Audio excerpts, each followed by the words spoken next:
오늘 아침에 묵상할 말씀은 창세기 28장 1절에서 4절입니다. 거룩하신 하나님의 말씀입니다. 이삭이 야곱을 불러 그에게 축복하고 또 당부하여 이르되 너는 가나안 사람의 딸들 중에서 아내를 맞이하지 말고 일어나 밧단 아람으로 가서 내 외조부 부두엘의 집에 이르러 거기서 내 외삼촌 라반의 딸 중에서 아내를 맞이하라. 전능하신 하나님이 내게 복을 주시어 내가 생육하고 번성하게 하여 내가 여러 족속을 이루게 하시고 아브라함에게 허락하신 복을 내게 주시되 너와 함께 내 자손에게도 주사 하나님이 아브라함에게 주신 땅 곧 내가 거류하는 땅을 내가 차지하게 하시기를 원하노라. 아멘. 저희가 아브라함을 받고 또 이삭에서 지금 야곱으로 넘어가고 있습니다. 여러분, 성경의 주인공이 누구인가요? 성경의 주인공은 당연히 하나님이십니다. 성경은 하나님에 대해서 이야기하고 싶은 책입니다. 부분적으로 우리가 성경의 인물들이 주인공처럼 느껴지기도 하지만 사실은 다 하나님을 보여주기 위한 조연들인 것이죠.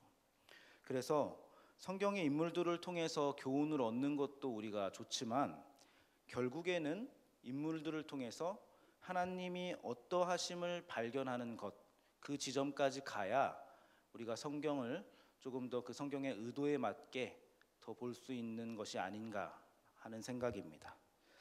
우리가 창세기에서 보고 있는 아브라함, 이삭, 야곱도 마찬가지입니다. 주인공 같지만 사실은 다 하나님의 일하심을 보여주기 위한 조연이고 배경인 것입니다. 그렇다면 지금 이 족장들의 이야기를 들려주고 싶은 독자는 누구일까요? 여러 관점이 있겠지만 이 모세오경이라는 관점에서 모세가 들려주는 이야기라고 생각했을 때 지금 이 책의 1차적인 독자는 애굽을 탈출해서 광야의 현실을 겪고 있는 이스라엘 백성들일 것입니다. 지금 그 백성들에게 족장들의 이야기를 통해서 하나님이 어떻게 일하시는지 또 하나님의 약속이 무엇인지를 계속해서 우리가 보여주고 있는 것입니다. 오늘 우리가 읽은 본문은 아브라함에게 하셨던 하나님의 약속을 이삭이 야곱에게 반복하고 있는 모습입니다. 아브라함에게 처음 하셨던 약속이 손자인 야곱에게까지 지금 이어지고 있습니다. 수많은 자손과 땅을 주겠다는 바로 그 약속인 것이죠.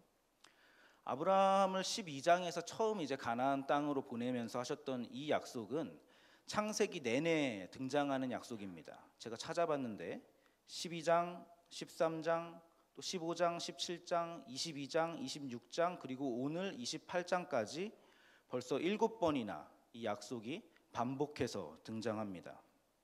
그래서 오늘 설교 제목이 반복되는 이야기인데요.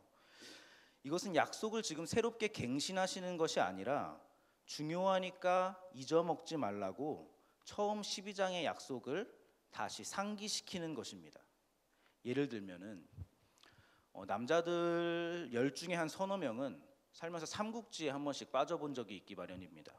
근데 이 삼국지를 좋아하는 사람들은 이상하게도 꼭 삼국지를 여러 번 또 여러 버전으로 반복해서 그 이야기를 봅니다. 근데 그때마다 나올 결과를 사실은 뻔히 알고 있으면서도 반복해서 봐요. 왜 그러는 걸까요? 그것은 그 삼국지라는 역사와 문화가 안에 언제 보아도 우리를 감동시키는 내용과 가치가 들어있기 때문이고 또 언제 보아도 오늘의 상황에 따라 다시 재해석되는 그런 중요한 내용이 있기 때문입니다. 이런 것들을 우리는 고전이다라고 이야기도 하는데 홍길동이 아버지를 아버지라고 부르지 못할 걸 알면서도 또 봐가지고 그때마다 같이 가슴 아파하는 것이고 춘향이와 임몽룡을 통해서 볼 때마다 해방과 정절의 가치를 되새기는 것입니다. 마찬가지로 다시 성경의 독자로 돌아와서 이스라엘 백성은 아브라함을 조상으로 야곱의 아들들이 12지파가 되어 이루어진 나라입니다. 하나님이 땅을 주셔서 가나안에 들어와 살고 있고 또 아브라함에게 약속하신 대로 많은 민족을 이루어 살게 되었습니다. 이것은 이미 이루어진 역사이고 또 변경할 수 없는 역사이고 이미 수백 수천 년 전의 이야기입니다. 그 뻔한 것을 이제 와서 이스라엘 백성들은 왜 다시 보고 있습니까? 그것은 하나님께서 이 사건에 어떻게 개입하셨고 또 그 개입하신 이유가 무엇인가를 자꾸 다시 보는 것입니다.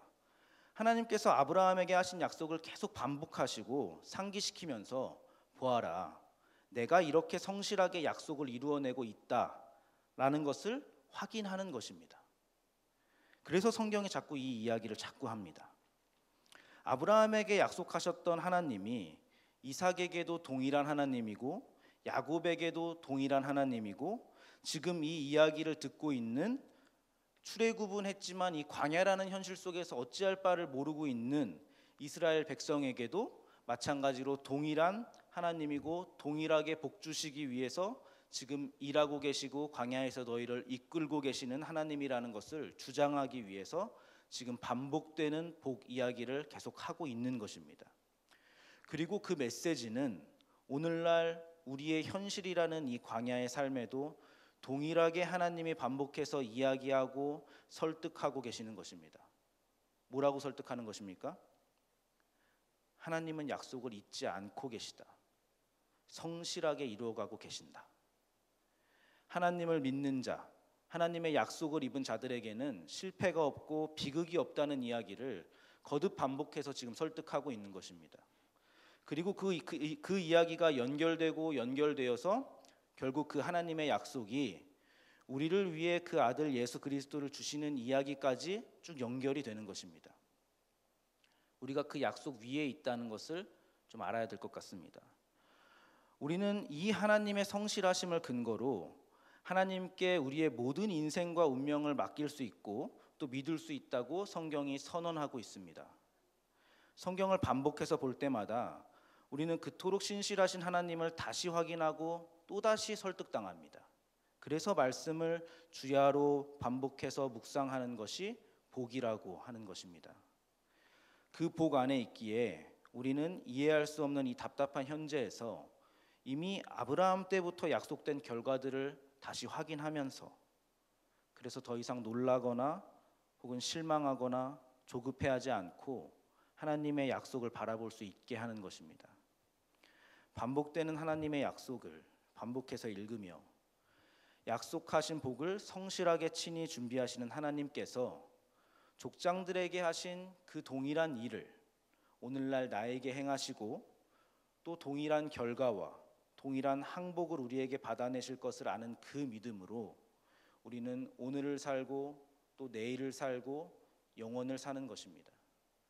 이 복이 우리 말씀삼 공동체에 충만하기를 간절히 바랍니다. 기도하겠습니다. 하나님 감사합니다. 우리는 현실에 치여서 주님의 약속을 자꾸만 놓치려고만 합니다. 그런 우리를 쉬지 않으시고 반복해서 붙잡으시는 그 하나님의 열심에 무한한 감사를 올려드립니다.